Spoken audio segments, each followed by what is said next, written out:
Достары көп екен. Сөйтіп дос болып жүргенде алыстан бақылап жүрген қу түлкі қызғанып кетіпті.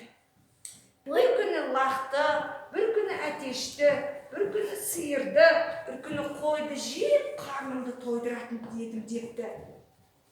Сөйтіп, әдеттегідей түлкі айла ойластырыпты. Қалай алу керек ана достарды деп. Қожайын жоқ кезде жақындап итке барыпты. Ит, сенің достарың өте көп екен. Мен қызығып тұрмын. Маған сен достарыңды сатасың ба? Мен саған ақша берем деп. Не берем дейді? Ақша берем. Ит ойланады. Сосын түлкі айтады, көп ақша берем дейді. Мен олармен дос болам, сатшы деп алдап алды. Бірақ ол не істейді? Дос бола ма? Жоқ, дос болмайды. Ал енді бұл ертегіні өздерің қалай аяқтар едіңдер? Ит не істеді енді? Ит өкініп, қатты өкініп үйіне кетіп қалды.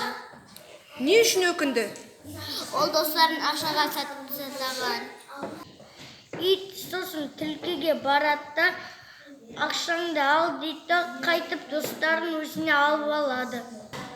Түлкі оны алдап итті қойнымен сиырды әтеспен уақытта алып кетті.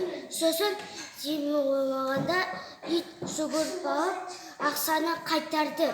Сосын достардан кесірім сұрады. Сонымен қандай ой түйіндеуге болады осыдан? Қандай ой шығаруға болады? Достарды сатпау керек.